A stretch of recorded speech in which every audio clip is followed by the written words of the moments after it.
face. Thank you pastor, thank you. அந்த தருணத்தில் தேவாதி தேவனாகிய இயேசு கிறிஸ்துக்கு நன்றி செலுத்துகிறேன். அருமையான சகோதரர் டாக்டர் சசிகுமார், சகோதரி டாக்டர் பிரியா அவங்களுக்கு நான் நன்றி செலுத்துகிறேன். இந்த கூடுகையில இணைந்திருக்கிற ஒவ்வொரு சகோதர சகோதரிகளுக்காக, பாஸ்டுக்காக நான் கர்த்தரை ஸ்தோத்திரிக்கிறேன். இந்த நாளிலும் தேவன் தந்த நல்ல கிருபைக்காக கர்த்தரை ஸ்தோத்திரிப்போம். இந்த புது மாதத்துல தேவன் நம்மை நிச்சயமாகவே நடத்தி செல்வார். ஆண்டவராய் இயேசு கிறிஸ்து நல்லவராக இருக்கிறார். இந்த நாளில் நம்ம எல்லாம் இணைந்திருப்பது தேவ சித்தமா இருக்கிறது. தேவன் தமது காரியத்தை அவர் நிறைவேற்ற வல்லவராக இருக்கிறார். அவரால் கூடாத காரியம் ஒன்றுமே இல்லை. நம் தேவனால் எல்லாம் கூடும் என்று வேதத்தில் வாசிக்கிறோம். இந்த நாளில் நமக்கு அவர் போதுமானவர், நமக்கு அவர் அதிசயமானவர், நமக்கு அவர் அதிசயங்களை செய்கிறவர். அதிசயங்களை செய்கிறவங்கிற நாமம் என் வாழ்க்கையில நிச்சயமாகவே தேவன் சந்தித்ததை நான் உணர்ந்தேன். அதற்காக கர்த்தரை ஸ்தோத்திரிக்கிறேன். என் பேர் எடிசன் தேவராஜ். நான் திருப்பூர்ல நான் இருக்கிறேன். நான் குடும்பமாக திருப்பூர்ல இருக்கிறோம்.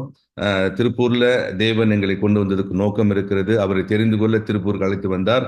2006ஆம் ஆண்டு தேவன் எங்களை, நாங்கள் கத்தோலிக்க குடும்பத்தில் பிறந்து வளர்ந்த ஒரு காரியம். 2006ஆம் ஆண்டு தேவன் எங்களை மிகவும் அதிசயமாக அவர் சந்தித்து எங்களை ரட்சித்தார். அதற்காக நான் கர்த்தரை ஸ்தோத்திரிக்கிறேன். அதற்கு ஒரு முக்கியமான காரியமாக டாக்டர் பிரியா விஸ்வாசியும் டாக்டர் சசிகுமார் அவங்களை தேவன் அதற்காக தெரிந்து கொண்டு எங்களை தேவன் சந்திப்பதற்கு அவங்கள ஒரு காரியமாக தேவன் பயன்படுத்துவதற்காக கர்த்தரை ஸ்தோத்திரிக்கிறேன். 2006ஆம் ஆண்டு 1ஆம் தேதி முதல் 10ஆம் தேதி வரை உள்ள ஒரு மிக கடினமான நாட்கள்ல தேவன் எங்களை அவர் நிச்சயமாக தமது கிருபையினால் எங்களை சந்தித்தார். எங்களுக்கு ஒரு மகள் உண்டு, பேர் மிருதுலா மேரி. அவர் அப்போ அவளுக்கு 5 வயசு. அவளுக்கு அந்த 5 வயசுல நாங்கள் டாக்டர் பிரியா விஸ்வாஸ் தான் நாங்கள் டாக்டர். அவளுக்கு நாங்கள் வந்து பார்த்தீங்கன்னா அவங்கள தான் போய் பார்ப்போம். நான் ரொம்ப பழக்கம் இல்லை. ஆக்சுவலாக டாக்டர் ஒரு பேஷண்ட்டுங்கிற பழக்கம் தான். என் மகளுக்கு ஜனவரி 1ஆம் தேதி 1/1/2006 அந்த ஃபீவர் வந்தது. இந்த ஃபீவருக்காண்டி நான் கொண்டு போய் காட்டணும். அந்த ஃபீவரை டாக்டர் பார்த்தாங்க. ஒரு 5 நாள் போச்சு. ஃபீவர் ரொம்ப விகரஸாக போச்சு. ஃபீவர் வந்து ஈவினிங் ரொம்ப ஹை டெம்பரேச்சர் போயிடும். அதை கண்ட்ரோல் பண்ணவே முடியாது. ஆக்சுவலாக டாக்டர் வந்து பல காரியங்கள் அவங்க செய்து பார்த்தாங்க. அப்போ நான் இப்போ டாக்டர் சொன்னேன், டாக்டர் நாங்கள் வேணா கோயம்புத்தூர் போய் நாங்கள் காட்டிட்டு வரோம்னு சொன்னப்போ டாக்டர் சொன்னாங்க, சரி அப்போ நானே டாக்டர் உங்களுக்கு நான் சொல்கிறேன், நீங்கள் வந்து பிஹெச்சி ஹாஸ்பிட்டல் போங்க, அங்கே டாக்டர் ஜான் மத்தியாசன் இருக்காங்க, அது மல்டி ஸ்பெஷாலிட்டி ஹாஸ்பிட்டல், அங்கே போய் பார்க்கலான்னு சொன்னாங்க. இப்போ டாக்டருடைய அந்த ஆலோசனைப்படி நாங்கள் அங்கே போனோம். அங்கே போய் என் மகளுக்கு ஜுரம் வந்து கம்மியாகலை. அங்கே டாக்டர் ஜான் மத்தியாஸ் இருந்தாங்க. ஜான் மத்தியாஸ் அவங்க வந்து பார்த்தீங்கன்னா டெய்லி ஒவ்வொரு நாளும் அவங்க டெஸ்ட் பண்ணாங்க. அந்த எந்த டெஸ்ட்டும் அவங்களுக்கு சரியாக வரல. ஏன்னா எல்லாமே வந்து பார்த்தீங்கன்னா உங்களுக்கு நெகட்டிவாக காட்டுது. அங்கே உள்ள டெங்கு, மலேரியா, எந்த ஃபீவர் இருந்தோ எல்லா ஃபீவர் நெகட்டிவாக காட்டுது. அவங்களுக்கு ஒன்றும் புரியல. ஆனால் டெய்லி டெஸ்ட் பண்ணுறாங்க. ஆனால் ஒரு நாள் வந்து ஒரு 10th அந்த ரேஞ்சில் அவங்க வந்து பார்த்தீங்கன்னா சொன்னாங்க, உங்கள் மகளுக்கு ஹார்ட் ஸ்கேன் பண்ணணும்னு சொல்லிட்டு. அப்போ ஹார்ட் ஸ்கேன் பண்ணணும்னு சொன்னப்போ எங்களுக்கு ரொம்ப கஷ்டமாக போச்சு. என்ன அது ஒரு ஃபீவருக்கு போய் ஹார்ட் ஸ்கேன் பண்ண சொல்கிறாங்களேங்கிற ஒரு பயம் எங்களுக்கு வந்தது. எனக்கு என் மனைவி பேர் கௌரி. அவங்க ஹிந்துலேருந்து ரசிக்கப்பட்டவங்க. நாங்கள் 2 பேரும், நான் கேத்தலிக் பேக்ரவுண்ட், நாங்கள் வந்து ஹிந்து நாயக்கர். நாங்கள் 2 பேரும் வந்து கேத்தலிக் முறைப்படி கல்யாணம் செய்துக்கிட்டோம். ஆனால் எங்களுக்கு முதல் மகள் தான் மிருதுலா, 2வது மகன் உண்டு அபு ஆண்டனி. அப்போ நாங்கள் அங்கே போய் பார்க்குறப்ப டாக்டர் வந்து ஹார்ட் ஸ்கேன் பண்ண எங்களுக்கு ரொம்ப கஷ்டமாக போச்சு. என்ன அது ஹார்ட் ஸ்கேன் பண்ணுறாங்க சொல்கிறாங்கன்னு சொல்லிட்டு இருந்தது. அப்புறம் அந்த டாக்டர் ஹார்ட் ஸ்கேன் பண்ணி பார்த்துட்டு அவங்க டெய்லி பிளட் டெஸ்ட் பண்ணி கொண்டு இருந்தாங்க. டாக்டர் என்ன கூப்பிட்டாங்க, டாக்டர் ஜான் மத்தியாஸ். என்ன சொன்னாங்கன்னா, உங்கள் மகளுக்கு வந்து இருக்கிறது ஒரு டிசீஸ், அந்த டிசீஸ் பேர் கவாசாக்கிங்கிற டிசீஸ். அது ஃபீவராக தான் வெளிப்படும், இதுக்கு எந்த ட்ரீட்மெண்ட் இல்லைன்னு சொன்னார். அப்போதான் எனது இருதயம் நடுங்க ஆரம்பிச்சது. இதுக்கு எந்த ட்ரீட்மெண்ட் கிடையாது, எந்த மெடிசனும் இது கண்டுபிடிக்கல இன்னுமே, நீங்க மேலே பாருங்க அப்படின்னாரு. நான் கத்தலிக் முறைப்படி நாங்கள் வந்து கொண்டு வந்தேன். அப்புறம் வந்து என்னோட ஒய்ஃப் ஹிந்து முறைப்படி, நாங்கள் 2 பேரும் கத்தலிக்காக தான் இருந்தோம். ஆனால் நான் வந்து நிறைய ஹிந்து டெம்பிள்ஸ் தான் போகிற வழக்கம், நானாக போகிற நிறைய வழக்கம் உண்டு. எனக்கு மாமா அப்படிங்கிற அது கூட்டு போயிருந்தாரு ஆக்சுவலாக. அப்போ இதெல்லாம் எனக்கு ரொம்ப ஒரு கடினமான ஸ்டார்ட், எங்கே பார்க்குறதுன்னு தெரியல, ரொம்ப கஷ்டமாக இருந்தது. அப்போ தான் டாக்டர் என்னோட கௌரி வந்து என்னோட மனைவி வந்து டாக்டர் பிரியாட்ட ஃபோன் பண்ணாங்க. பிரியா டாக்டர் இந்த மாதிரி சொல்கிறாங்க, கவாசாக்கி டிசீஸ்ன்னு சொல்கிறாங்கன்னு சொன்னப்போ அவங்க சரி நான் வரேன்னு சொன்னாங்க ஆக்சுவலாக. அப்போ என்னன்னா வந்து மண்டே மார்னிங் வந்து ஐசியூவில் இருக்க மகள் இருக்கிறா. நான் இங்கே வந்து எங்கள் திருப்பூரில் உள்ள வீட்டுக்கு வந்துட்டு எங்கள் பழைய ட்ரெஸ்லாம் போட்டு நான் வந்து 3 பேக் கொண்டு போகணும். எங்கள் வீட்டுக்கு பக்கத்து ஒரு பாஸ்டர் உண்டு. அவர் பேர் ஜோஸ்வா ராமமூர்த்தின்னு சொல்லிட்டு. பட் அந்த பாஸ்டர்கிட்ட நான் வந்து போக மாட்டேன். நான் டெய்லி சத்தம் போடுவோம். நாங்கள் சில என்ன வந்து இவங்க ப்ரேயரில் சத்தம் போட்டுட்டு இருக்காங்க, அலையில அலையிலன்னு கத்திட்டு இருக்கான்னு சொல்லிட்டு எங்களுக்கு வந்து அந்த சைடே போக மாட்டேன் நான். ஆனால் அந்த நாள் நான் போய் அங்கே ப்ரேயர் பண்ண போகிறேன். ஆனால் வந்து பார்த்தீங்கன்னா அந்த மண்டே மார்னிங் அந்த பிஸி ஹவர்ஸில் டாக்டர் பிரியாவும் டாக்டர் சசி அந்த பிரதர் 2 பேரும் வந்து பார்த்தீங்கன்னா அவங்க அந்த மண்டே மார்னிங்ல வந்து ரொம்ப உற்சாகமாக ஐசியூக்கு வந்துட்டு அவங்க அந்த பிஹெச்சி ஹாஸ்பிட்டல் வந்தது மாத்திரமல்ல, கீழே போயிட்டு ஒரு டால் வாங்கிட்டு வந்தாங்க. ஒரு டால், இன்னும் அந்த டால் வச்சிருக்கோம் நாங்கள். ஆக்சுவலாக ஆல்மோஸ்ட் வந்து மோர் தென் 19 இயர்ஸ் ஆக போகுது. ஆக்சுவல் 19 இயர்ஸ் ஆகுது. அப்போ அவங்க நேராக ஐசியூக்கு வந்துட்டு என்னோட மனைவி தான், அந்த மனைவியும் என்னோட மகள் மீதுலாம் இருந்தாங்க. அவங்க பார்த்து ஜெபம் செய்துட்டு போனாங்க 2 பேரும். அப்போதான் ஒரு இந்த மாதிரியான பவர்ஃபுல் ப்ரேயர் என்னுடைய மனைவி பார்க்குறாங்க. ஜெபம் செய்து முடிச்சுட்டு டாக்டர் பிரியா சிஸ்டர் வந்து பார்த்தீங்கன்னா அவங்க கண்ணீரோட அந்த டாலை கொடுத்துட்டு அப்படியே 2 பேரும் போயிட்டாங்க.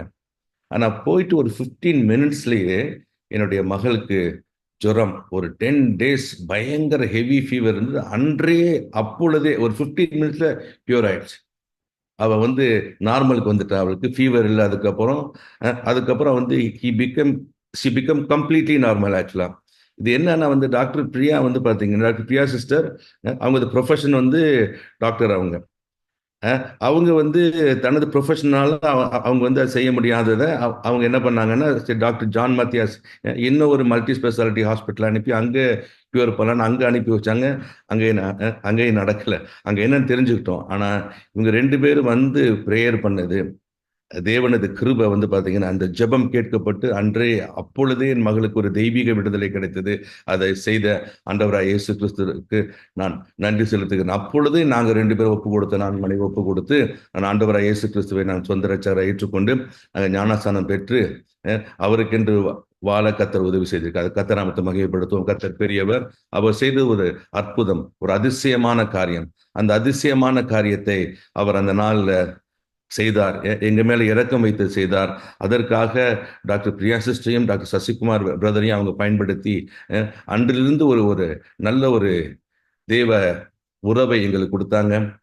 அவங்களுக்காக நான் கர்த்தரை ஸ்தோத்திரிக்கிறேன். கர்த்தர் ஆஸ்வதிப்பாராக. கர்த்தர் எங்களை சந்திச்சு எங்களை தெரிந்து கொண்டதுனால இந்நாள் மட்டும் ஜீவனோடு கூட இருக்கிறோம். எங்களுக்கு எங்கள் மகளுக்கு ஜீவனை அவர் கொடுத்தது மாத்திரமல்ல, எங்களையும் ரட்சித்து நான் குடும்பமாக நாங்கள் அவருக்கு பணி செய்யவும், திருப்பூர்ல ஒரு நல்ல பிஸ்னஸ் கொடுத்துருக்காரு தேவன். அதுக்கப்புறம் நல்ல பிஸ்னஸ் நல்ல ஹை பீக் கொண்டு போனாங்க. ஆக்சுவலா நல்லா இருந்தது, எல்லாம் நல்லா செய்து கொண்டிருந்தோம். திரும்ப பார்த்தீங்கன்னா இந்த 2022ஆம் ஆண்டு ஒரு ஒரு பெரிய ஒரு சேலஞ்ச். திடீர்னு எங்களுக்கு ஆர்டர் கொடுத்த பயர் அவங்க வந்து பார்த்தீங்கன்னா ஒரு பல கோடிகள் பணம் கொடுக்காம, 4 கோடி பணம் கொடுக்காம அவங்க திரும்ப ஃபர்தர் ஆர்டர் கொடுக்காம இந்த வெரி கிரிட்டிக்கல் சேலஞ்சிங் பீரியட்ல டோட்டலாக 1 டே ஜூன் 2022 எல்லாம் ஸ்டாப் ஆயிடுச்சு. அப்போ வந்து ரொம்ப ஒரு கடினமான ஒரு காரியம். என்ன பண்ணுவது ஏது பண்ணுறது திகையாது நான் முழித்திருந்த வேளையில் நிறைய இடத்துக்கு போனோம். நாங்கள் ஸ்ரீலங்கா, துபாய் ஃபினான்ஸுக்கு, இங்கே இன்வெஸ்ட்மெண்ட், அங்கன்னு எங்கெங்கேயோ சுற்றி திரிந்து ஒரு கடினமான ஒரு காலகட்டத்தில் 2024ஆம் ஆண்டு பிப்ரவரி கடைசி 29th நாங்கள் வந்து திரும்ப டாக்டர் சசிகுமார் பிரதரையும் டாக்டர் பிரியா சிஸ்டர் சந்திக்க போகிறோம். சில ஃபினான்சியல் ரீதியாக சில டாக்குமெண்ட் சைனிங்கான அவங்களுக்கு கேட்க போகிறோம். ஆனால் அவங்க வந்து இல்லை, நான் இது எங்களுக்கு தேவ ஆவியானவர் உங்களுக்காக ஜெபம் பண்ண சொல்கிறாங்கன்னு சொன்னோன்னே அவங்க 2 பேரும் எங்களுக்காக, நான் மனைவி கௌரி தான் சென்றிருந்தோம். அங்கே நல்ல ஒரு பாரத்தோடு கூட ஜெபம் பண்ணாங்க. ஜெபம் பண்ணதுக்கு அப்புறம் வந்து பார்த்தீங்கன்னா அன்றிலிருந்து ஒரு மாற்றம். நான் எங்கெங்கெல்லாம் ஃபினான்ஸ் பண்ணுவோம் அங்கே போகாதபடிக்கு தேவன் 2024 மார்ச் மாசத்திலிருந்து அவர் சில காரியங்களை செய்து இந்த ஒரு பெரிய ஒரு பிரச்சனையிலிருந்து விடுதலை ஆகி நாங்கள் வந்து 2 வருஷமா எந்த தொழில் பண்ணல. ஒரு 2022 ஜூன், 23 ஜூன், 24 ஜூன் 2 வருஷமா எந்த தொழிலும் பண்ணாதபடிக்கு, எந்த வருமானம் இல்லை, எந்த காரியம் இல்லை. ஆனால் தேவன் அதை எல்லாவற்றையும் புதுப்பித்து கொடுத்தார். இன்று அவர் காரியங்களை மாற்றமாக ரொம்ப அருமையா நடத்துறாங்க. அந்த பிசினஸ் எல்லாம் எனக்கு திரும்ப கிடைக்க செய்து, அதை எல்லாவற்றையும் சரியாக தேவன் நடத்தி கொண்டிருக்கிறார். இப்படி அற்புதங்களையும், அதிசயங்களையும் செய்கிற நம் தேவன் நம்மோடு கூட இருக்கிறார். இதற்கு நிச்சயமாகவே 2 பேரும் என்னால் சொல்ல முடியும். Doctor Priya sister, doctor Sasikumar பிரதரையும். இது பார்த்தீங்கன்னா முகஸ்துதி இல்ல. இது உண்மையான ஒரு அன்பான ஒரு தேவ இருதயத்திலேருந்து வருகிற ஒரு செய்தி. அவங்க 2 பேரும் நிச்சயமாகவே தேவனால் தெரிந்து கொள்ளப்பட்ட அருமையான கப்புள்ஸ். நல்ல எங்களுக்கு ஒரு ரோல் மாடல் மாதிரி இருப்பாங்க. கண்டிப்பா நான் அந்த கர்த்தரை ஸ்தோத்திரிக்கிறேன். கர்த்தர் அவங்களை இன்னுமாக அவங்க ஆஸ்வதிக்கணும், இன்னுமாக நடத்தணும், இன்னுமாக தேவ ஊழியத்தில் எல்லாருக்கும் நிறைவா நடத்தணும். அதுக்காக கர்த்தரை நான் ஒவ்வொரு நாளும் ஸ்தோத்திரிக்கிறேன். நிச்சயமாக இந்த 2 ஜெபத்திலையும் பார்த்தீங்கன்னா ஒரு மாற்றம் எங்க வாழ்க்கையில உண்டானது. அதற்கு அவங்களை பயன்படுத்திய கர்த்தரா இயேசு கிறிஸ்துவை நான் என்றும் ஸ்தோத்திரிக்கிறேன். இன்றுமாக தேவன் நம்மோடு கூட இருக்கிறார். தேவன் நிச்சயமாகவே அவர் நம் வாழ்க்கையில அவர் ஜீவனோடு கூட இருக்கிறார். இதோ மரித்தேன் சதா காலமும் உயிரோடு இருக்கிறேன்னு சொன்ன தேவன் அவர் இன்றும் உயிரோடு இருக்கிறார். ஹல்லேலூயா. இந்த விசுவாசிக்கிற ஒருவரும் நம் கரங்களை தட்டி கர்த்தராமத்தை மகிமைப்படுத்துவோமா? அவர் ஜீவனோடு இருக்கிறார். அவர் ஜீவனோடு இருக்கிறார். அவர் ஜீவனோடு இருக்கிறார். ஹல்லேலூயா. ஆமென். இதான் யோபு சொன்னார், என் மீட்பர் உயிரோடு கூட இருக்கிறார் என்று. என் மீட்பர் உயிரோடு கூட இருக்கிறார். இன்று அவரது ஊழியத்தை செய்ய கர்த்தர் எங்களுக்கு பாக்கியத்தை கொடுத்திருக்கிறார். ஒரு சர்ச் இங்கே கொடுத்திருக்காங்க. தேவன் இரக்கம் நிறைந்த ஜெப வீடு என்று அந்த சர்ச் மினிஸ்ட்ரிங் பண்ண வச்சு தேவனுக்காக செயல்பட வச்சு இந்த உலகத்துல தேவன் சில தொழிலை கொடுத்து தொழில் செய்ய வைத்திருக்கிறார். அதுக்கு கர்த்தரை ஸ்தோத்திரிக்கிறேன். கர்த்தர் நல்லவர், அவர் கிருபை என்றும் உள்ளது. இந்த மாதம் ஏப்ரல் மாதம் 1 தேதி அன்று காலை வேளையில ஆமென் நாம் எல்லோரும் கூடியிருக்கிறோம். இந்த நாள்ல இந்த கூடியிருக்கிற வேலை கர்த்தர் நம் நடுவில் இருக்கிறார். ஹல்லேலூயா. அன்று ஜோசுவா சொன்னது போல கர்த்தர் உங்க நடுவில் அற்புதங்களை செய்வான்னு சொன்னது போல இந்த நாள் முதல் கொண்டு தேவன் நிச்சயமாக நம் வாழ்க்கையில அற்புதங்களை செய்ய போகிறார். அற்புதம் அதிசயம் செய்வது என்பது தேவனுக்கு லேசான காரியம். நம் வாழ்க்கையில எதெல்லாம் நெருக்கம் வருதோ, நான் சந்தித்தது எனது பர்சனல் எக்ஸ்பீரியன்ஸ்ல நெருக்கம், அந்த கவசாக்கி ஃபீவருக்கு எந்த ஒரு மருந்தும் இல்லை. ஆனா கர்த்தரா இயேசு கிறிஸ்துவே வந்து அவர் எங்களை ஆஸ்வதித்தார், மகளுக்கு விடுதலை கொடுத்தார். அதே போல இந்த 2022 ஆண்டு ஜூன் மாசம் என்ன செய்வது, மரண இருளின் பள்ளத்தாக்கு என்ன செய்வது என்று நாங்க கலங்கி இருக்கிற வேளையில தேவன் எங்களை சந்தித்து தேவன் எங்களுக்குரிய காரியங்களை சரியாக சொல்லிக் கொடுத்து அவர் சரியாக நடத்துகிறார். ஆமென். ஹல்லேலூயா. இது முதல் சந்திப்பு தேவனை தெரிந்து கொள்வதற்காக. 2வது சந்திப்பு அவர் ஜீவன் உள்ளவர் என்பதை நிரூபிப்பதற்காகவும் விசுவாசத்தை நடத்துவதற்காகவும் சந்தித்தார். ஹல்லேலூயா. இந்த நாள் கூட ஆமென். ஹல்லேலூயா. நாம் அவர் மேல் வைத்திருக்கிற விசுவாசம் பெரிய ரட்சிப்பை உண்டாக்கும் என்பதை நான் சாட்சியாக உங்களுக்கு அறிவிக்கிறேன். கர்த்தர் உங்களை நேசிக்கிறார். இந்த நாள்ல தேவன் இந்த மாதத்துல பெரிய அற்புதங்களை செய்ய போகிறார். ஹல்லேலூயா. அதுக்குரிய தேவ வார்த்தை இந்த நாள்ல தேவன் சொல்லுகிற வாக்குத்தத்தமாக தேவ வார்த்தையாக தேவ வாக்காக நாம் எடுத்துக்கொள்ளலாம். 1 ராஜாக்களின் புத்தகம் 8ஆம் அதிகாரம் 24ஆம் வசனம். அல்லேலூயா. 1 ராஜாக்களின் புத்தகம் 8ஆம் அதிகாரம் 24ஆம் வசனம் நான் உங்களுக்காக வாசிக்கிறேன். தேவரீர் என் தகப்பனாகிய தாவீது என்னும் உம்முடைய தாசனுக்கு செய்த வாக்குத்தத்தத்தை காத்தருள நீர். அதை உம்முடைய வாக்கினால் சொன்னீர். இந்நாள் இருக்கிறபடி உம்முடைய கரத்தினால் அதை நிறைவேற்றினீர். அல்லேலூயா. ஹல்லேலூயா. தேவன் தமது வாக்கினால் சொன்னதை கரத்தினால் நிறைவேற்றுகிற மாதமாக இந்த மாதம் முதல் கர்த்தர் செய்ய போகிறார். இது தேவன் நிச்சயமாகவே எனக்கும் உங்களுக்கும் சொல்கிற ஒரு வாக்குத்தத்தமாக இருக்கிறது. அன்று நமது தகப்பனாகிய தாவீதுக்கு ஹல்லேலூயா தேவன் ஆமென் இன்னும் ஒரு தாசனுக்கு செய்த வாக்குத்தத்தை காத்தருளினார். அந்த வாக்குத்தத்தை காத்தார். ஆனா அவர் சொன்னதை அவர் தமது கரத்தினால் இந்நாள் முதல் கொண்டு அதை நிறைவேற்ற போகிறார். அவர் சொன்னதை செய்கிற தேவன். அவர் சொல்லியும் செய்யாதிருப்பேன்னு கேட்கிறார். ஹல்லேலூயா. சோத்திரம் ஆண்டவரே, நான் சொல்லியும் செய்யாதிருப்பேனோன்னு கேட்கிறாங்க. அவர் சொன்னார், நிச்சயமாக அவர் கரத்தினால செய்ய வல்லவரா இருக்கிறார். ஹல்லேலூயா.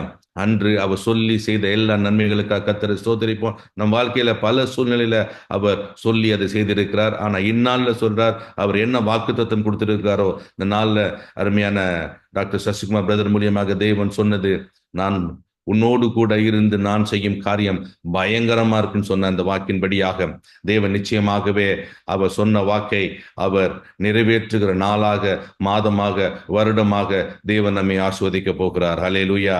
அவர் வாக்கினால் சொன்னதை கரத்தினால் நிறைவேற்றுகிறவர். ஹல்லேலூயா. சோத்திரம். தேவனது கரம் நிச்சயமாக நிறைவேற்றுகிற கரம், அது எல்லாவற்றையும் செய்து முடிக்கிற கரம், அது நிறைவேற்றுகிற கரம், அது எல்லாவற்றையும் செய்து முடிக்கிற கரமா இருக்கிறது. ஹல்லேலூயா. சோத்திரம். ஆண்டவரே உமக்கு நன்றி. நாம் 1 நாளாகும் 29ஆம் அதிகாரம் 12ஆம் வசனத்துல வாசிக்கிறோம், அவருடைய கரத்துல சத்துவமும் வல்லமையும் உண்டு என்று. ஹல்லேலூயா. தேவனது கரத்துல சத்துவமும் வல்லமையும் உள்ள கரத்தினால நிச்சயமாகவே தேவன் அதை அவர் சொன்னதை நிறைவேற்ற போகிறார். ஹல்லேலூயா. அன்று இஸ்ரவேல் மக்களை சங்கீத புத்தகம் 136:12 படி பலத்த கையினாலும் ஓங்கிய புயத்தினாலும் அதை செய்தவரை துதியுங்கள், கிருபை என்றும் உள்ளது என்று எழுதப்பட்டிருக்குது. அவரது கரம் பலத்த கரம், அவரது கரம் பராக்கிரம் செய்கிற கரமா இருக்கிறது. ஹல்லேலூயா. அவரது கரத்தினால இந்த நாள்ல தேவன் நமக்கு நன்மை செய்ய போகிறார். ஹல்லேலூயா. அவரது பலத்த கரம் நிச்சயமாகவே இந்த மாதத்துல, இந்த பினான்சியல் பிகினிங்ல, இந்த பினான்சியல் இயர் ஸ்டார்ட் ஆகிற நாள் முதல் கொண்டு நம் பினான்ஸ்ல அவரது கரம் இருந்து எல்லாவற்றையும் அவர் நிறைவேற்றி நன்மையினாலும் கிருபையினாலும் முடிசூட்ட போகிறார். எல்லா அபண்டன்ஸையும் கொடுக்க போகிறார். அது விசுவாசிக்கிற நமக்கு நிச்சயம் பலன் உண்டு. அவரை விசுவாசிக்கும் போது நிச்சயம் தேவ மகிமையை காணும்படியான வல்லமையை செய்ய வல்லவரா இருக்கிறார். அன்று இஸ்ரவேல் மக்கள் அவங்க எல்லோரும் நிறைய ஆமேன் 10 வாதையை கொடுத்து அவங்கள ஆமேன் எகிப்து தேசத்திலிருந்து புறப்பட பண்ணின தேவன் பெரியவரா இருக்கிறார். ஹல்லேலூயா. அந்த எகிப்து தேசத்துல அவர் செய்த அற்புத அதிசயம் மிகவும் பலமுள்ளது. ஆமேன். அப்படி அந்த அற்புத அதிசயங்களை செய்து அவர் பலத்த கையினாலும் ஓங்கிய புயத்தாலும் அவர் எகிப்து தேசத்திலிருந்து இஸ்ரவேல் மக்களை புறப்பட செய்து அவங்க எல்லாம் வருகிறப்ப அவங்களுக்கு பெரிய சோதனை உண்டாகுது. ஆமேன். பெரிய சோதனை. ஸ்தோத்திரம். நாம் இதை யாத்ராகம புத்தகத்துல வாசிக்கிறோம். யாத்ராகம புத்தகம் 14ஆம் அதிகாரத்துல நாம் இதை வாசிக்கிறோம். ஆமா. இந்த நாள்ல இது ஒரு இந்த ஒரு சம்பவத்திலிருந்து நாம் தெரிந்து கொள்ள போவது, கர்த்தர் நிச்சயமாகவே அவர் வாக்கினால் சொன்னதை கரத்தால் நிறைவேற்றுகிறவர் என்பதை அவர் ப்ரூவ் பண்ண ஒரு முக்கியமான சம்பவத்தை நம்ம தியானிக்க போகிறோம். கர்த்தர் நல்லவர். ஹல்லேலூயா. அவங்க புறப்பட்டு வராங்க. நாம் வாசிக்கிற யாத்திராகமம் 14ஆம் அதிகாரம் 8ஆம் வசனத்துல ஆமேன். ஹல்லேலூயா. கர்த்தர் எகிப்தின் ராஜாவாகிய பார்வோனின் இருதயத்தை கடினப்படுத்தினார். அவன் இஸ்ரவேல் புத்திரரை பின்தொடர்ந்தான். இஸ்ரவேல் புத்திரர் பலத்த கையின் புறப்பட்டு போனார்கள். இஸ்ரவேல் புத்திரன் பலத்த கையோட புறப்பட்டு போறாங்க. ஆமேன். ஆனா புறப்பட்டு போறப்ப பாத்தீங்கன்னா அங்க முன்பாக செங்கடல் இருக்கிறது, பின்பாக பார்வோன் சேனையை வரைப்புற அவங்க எல்லாம் பயப்பட்டு போறாங்க. 10ஆம் சொல்லுகிறது, பார்வோன் சமீபித்து வருகிற போது இஸ்ரவேல் புத்திரர் தங்கள் கண்களை ஏறெடுத்து பார்த்து எகிப்தியர் தங்களுக்கு பின்னே வருகிறதை கண்டு மிகவும் பயந்தார்கள். அப்பொழுது இஸ்ரவேல் புத்திரர் கர்த்தரை நோக்கி கூப்பிட்டார்கள். மிகவும் பயந்தாங்க. ஆமேன். ஹல்லேலூயா. மிகவும் பயந்தாங்க. ஆனா அவங்களுக்கு அதுக்கு முன்பாக பல காரியங்கள் தேவன் சொன்னது நிறைவேற்றிருக்கிறார். பல அற்புதத்தை பார்த்தவங்க தான். ஆனாலும் கூட அந்த நேரத்தில் ஒரு பயம் உண்டாகுது. நாமும் பல அற்புதத்தை பார்க்கிறோம். ஆனா திடீர்னு ஒரு பிரச்சனை வருகிறப்ப நமக்கு பயம் உண்டாகுது. இந்த நாள்ல தேவன் நமக்கு சொல்லுகிறார், இந்த நாள் முதல் கொண்டு நிச்சயமாகவே அவர் நம்ம கொடுத்த வாக்குத்தத்தத்தை தமது கரத்தினால நிறைவேற்ற வல்லவர் என்பதை நம்ம உணர்ந்து கொள்ளும்படியாக கர்த்தர் நம்மோடு கூட இடைப்பட்டு கொண்டிருக்கிறார். ஹல்லேலூயா. அங்க பயந்தாங்க. அவங்க பயப்பது மாத்திரமல்ல, அவங்க எல்லோரும் என்ன பண்றாங்க, மோசேயை பார்த்து ஏன் என்ன இங்க கூட்டு வந்தீங்க, நாங்க வனாந்திரத்தில் சாகும்படியாக கூட்டு வந்தீங்கன்னு சொல்லிட்டு என்ன பண்றாங்கன்னா அவங்க முறுமுறுக்கிறாங்க. அங்க ஒரு பெரிய ஒரு ஆமேன ஒரு கடினமான சூழ்நிலை. அப்ப தேவ மனிதனாகிய மோசே அவங்க என்ன சொல்றாருன்னா, பயப்படாதிருங்கள், நீங்கள் நின்று கொண்டு இன்றைக்கு கர்த்தர் உங்கள் செய்யும் ரட்சிப்பை பாருங்கள், இன்றைக்கு நீங்கள் காண்கிற எகிப்தியரை இனி என்றென்றைக்கும் காண மாட்டீர்கள் என்று மோசே விசுவாச அறிக்கை எடுக்கிறாருங்க. அது மாத்திரமல்ல, கர்த்தர் உங்களுக்காக யுத்தம் பண்ணுவார், நீங்கள் சும்மா இருப்பீர்கள் என்று மோசே அந்த இடத்துல எழும்பி, தேவ மனுஷனாகிய மோசே எழும்பி அங்க இஸ்ரவேல் மக்களுக்கு ஒரு ஆறுதலை சொல்றார். ஹல்லேலூயா. ஒரு ஆறுதலை சொல்றார். ஆமேன். ஸ்தோத்திரம் ஆண்டவரே. ஆமேன். ஆனா கர்த்தர் பாத்தீங்கன்னா மோசே நோக்கி, என்னிடத்தை எப்ப முறையிட்டு இருக்க, புறப்பட்டு போங்கள் என்று இஸ்ரவேல் புத்திரருக்கு சொல்லு. நீ உன் கோலை ஓங்கி உன் கையை சமுத்திரத்தின் மேல் நீட்டி சமுத்திரத்தை பிளந்து விடு. அப்பொழுது இஸ்ரவேல் புத்திரர் சமுத்திரத்தின் நடுவாக வெட்டாந்தரையிலே நடந்து போவார்கள். கர்த்தரது வார்த்தை இப்படிதான் ஆமேன அங்க மோசேக்கு வந்தது. அங்க விசுவாசித்த மோசேக்கு தேவன் சொல்றார், நீ உன் கோலை ஓங்கி. ஆமே, யாத்திராகம் 14ஆம் அதிகாரம் 16ஆம் வசனம். நீ உன் கோலை ஓங்கி உன் கையை சமுத்திரத்தின் மேல் நீட்டி சமுத்திரத்தை பிளந்து விடு. அப்பொழுது இஸ்ரவேல் புத்திரர் சமுத்திரத்தின் நடுவாக வெட்டாந்தரையில் நடந்து போவார்கள் சொன்னார். அல்லேலூயா. அந்த சொன்ன வார்த்தையை தேவன் தமது கரத்தினால அவர் நிறைவேற்றினார். அல்லேலூயா. சோதரம் ஆண்டவரே. அங்க கோலை நீட்டி சமுத்திரத்தை பிளந்து விடுன்னு சொன்னார். அல்லேலூயா. அப்போ மோசே கையில் இருக்கிற கோல்னால சமுதிரத்தை பிளந்து விட முடியாது. அது சும்மா பார்த்தீங்கன்னா செய்கை தான். அதே போல தேவன் நான் நமக்கு சில காரியங்களை செய்ய சொல்லுவார். ஆனால் கர்த்தர் தமது கரத்தினால் நிறைவேற்ற வல்லவராக இருக்கிறார் என்பதை உணர்த்துவதற்காக இந்த சம்பவத்தின் மூலியமாக தேவன் நம்மோடு கூட இடைப்பட்டு கொண்டிருக்கிறார். அங்க பார்த்தீங்கன்னா 16ஆம் வசனத்துல தேவன் இப்படியாக சொன்னார். ஆனா நாம் 21ஆம் வசனம் வாசிக்கிறோம் இப்படியாக, மோசே தன் கையை சமுத்திரத்தின் மேல் நீட்டினான். அப்பொழுது கர்த்தர் ராமுழுதும் பலத்த கீழ்காற்றினால் சமுத்திரம் ஒதுங்கும்படி செய்து அதை வறண்டு போக பண்ணினார். ஜலம் பிளந்து பிரிந்து போயிற்று. ஹல்லேலூயா. அங்க மோசேட்ட தேவன் சொன்னது உனது கோலை நீட்டி பிளந்து விடுங்கிறாரு. ஆனா அங்க மோசே ஒன்னும் செய்யல. அவர் செய்து கீழ்ப்படிஞ்சு அப்படி செய்யறாரு ஆக்சுவலா. ஆனா இந்த காரியத்தை தேவன் தமது கரத்தினால் நிறைவேற்றினார் என்பதை உறுதி செய்யும் வசனமாக 21ஆம் வசனம் இருக்கிறது. மோசே தன் கையை சமுத்திரத்தில் நீட்டினான். அப்பொழுது கர்த்தர் ராமுழுதும் பலத்த கீழ்காற்றினால் சமுத்திரம் ஒதுங்கும்படி செய்தார். அல்லேலூயா. அப்பொழுது கர்த்தர் தான் ராமுழுதும் கீழ்காற்றினால் சமுத்திரம் ஒதுங்கும்படி செய்தார். ஆமேன். என்ன ஒரு வல்லமையுள்ள தேவன். அப்ப எப்படிப்பட்ட காற்று வந்திருக்கும் பாருங்களேன். ஹல்லேலூயா. ஏன்னா காற்று பாத்தீங்கன்னா கர்த்தரது கரத்துல இருக்கிறது என்று வேதத்துல வாசிக்கிறோம். ஏன்னா பாத்தீங்கன்னா நாம என்னாகத்துல வாசிக்கிறோம் இப்படியாக, ஸ்தோத்திரம் ஆண்டவரே. சங்கீத புத்தகம் 148:8 வாசிக்கிறோம், அவர் சொற்படி செய்யும் பெருங்காற்று எழுதப்பட்டிருக்கு. சங்கீத புத்தகம் 148:8 அவர் சொற்படி செய்யும் பெருங்காற்று. ஹல்லேலூயா. ஆமேன். ஹல்லேலூயா. அவரது சொல்படி செய்யும் பெருங்காற்று. ஆமேன். காற்றை சொல்லி இப்படி பண்ணுன்னு சொன்னாருன்னா அது அப்படியே அது கீழ்ப்படிந்து செய்யும். அல்லேலூயா. அது கர்த்தரது வல்லமை. ஆமேன். ஸ்தோத்திரம் ஆண்டவரே.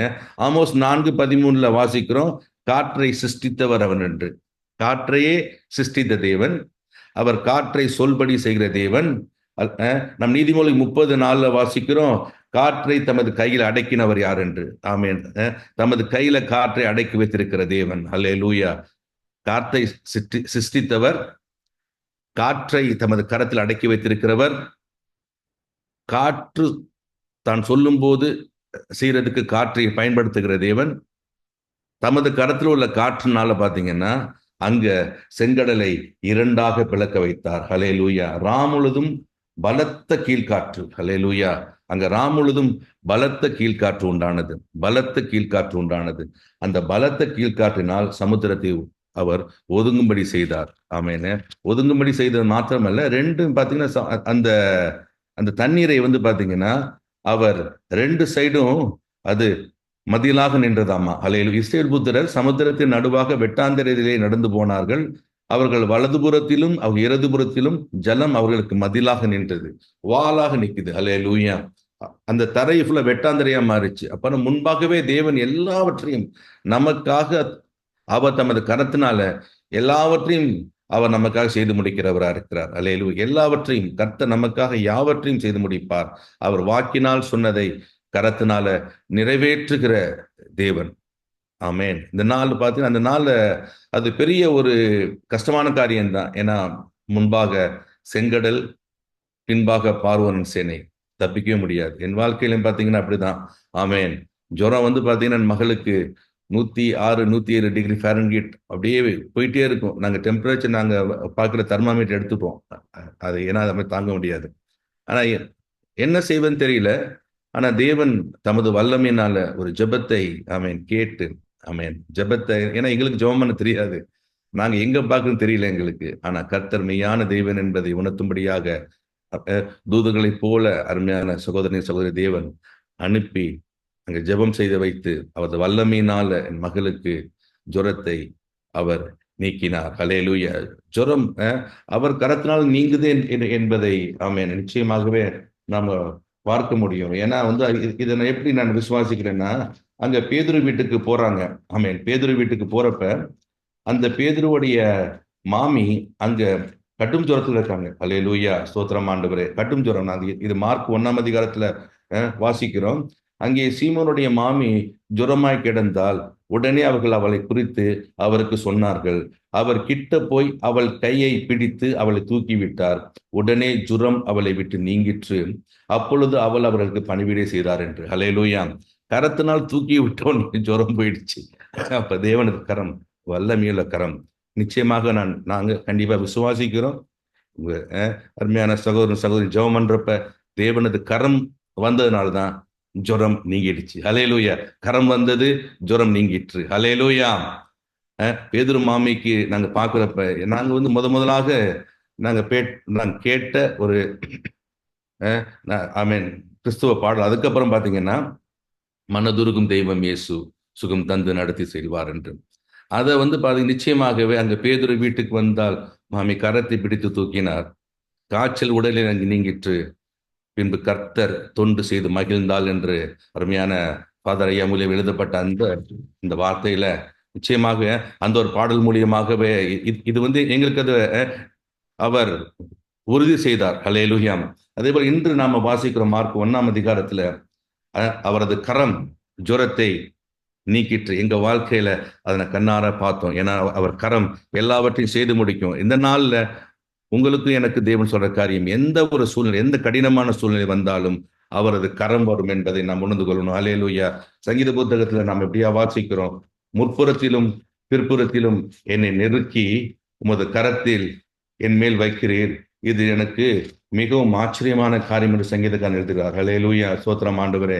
நம்ம சங்கீத புத்தகம் 139ஆம் அதிகாரத்துல நாம் வாசிக்கிறோம். ஹல்லேலூயா. கர்த்தர் நல்லவர்.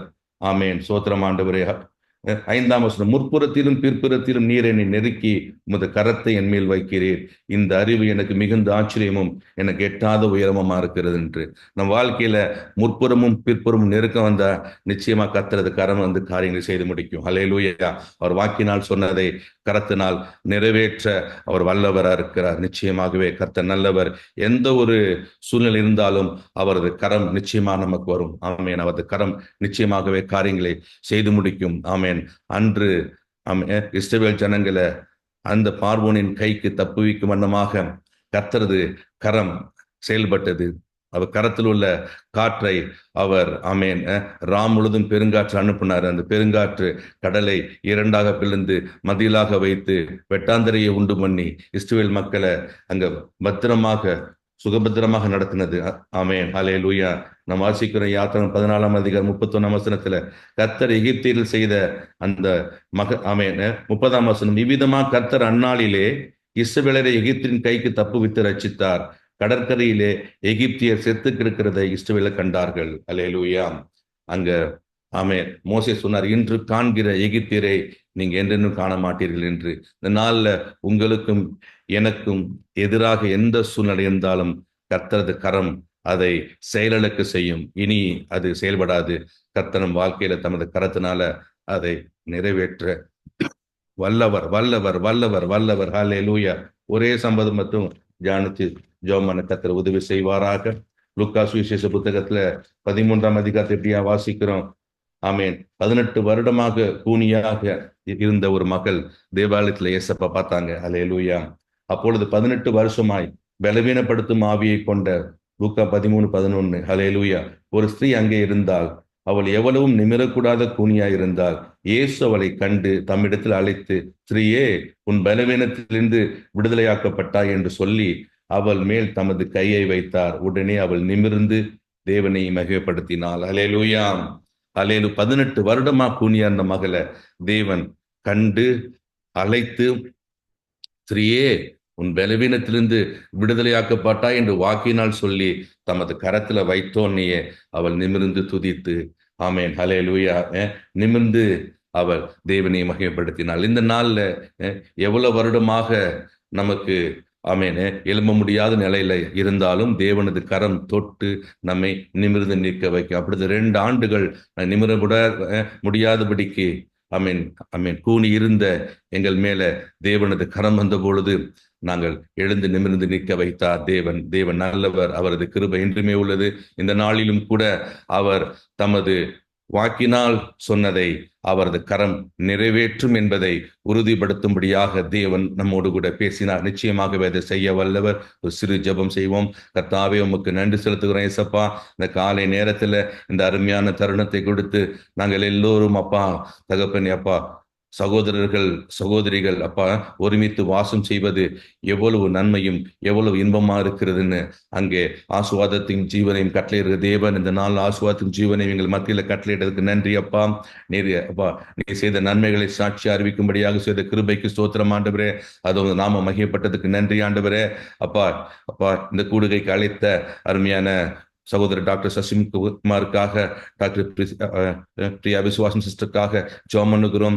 2 பேர் மேலையும் குடும்பத்தின் மேலையும் அப்பா 2 பிள்ளைகள் மேலையும் தகப்பனே உமக்கு நன்றி ஆண்டவரே. அப்பா அவங்க மருமகள் மேலையும் தகப்பனே உமக்கு நன்றி ஆண்டவரே. தகப்பனே அப்பா மது கரம் இருப்பதாக அப்பா இந்த நாள்ல தகப்பனே அவங்க எதிர்பார்க்கிற நன்மையை அப்பா மிகவும் சிறப்பாக செய்து கொடுக்க போறதுக்கு ஸ்தோத்திரம் ஆண்டவரே. அப்பா குடும்பமே எதிர்பார்த்திருக்கிற நன்மையை தகப்பனே மது கரம் தொட்டு அப்பா தகப்பனே அப்பா சந்ததியை உருவாக்குற தேவன் அப்பா மிகவும் நேர்த்தியாக செய்வதற்காக ஸ்தோத்திரம் ஆண்டவரே.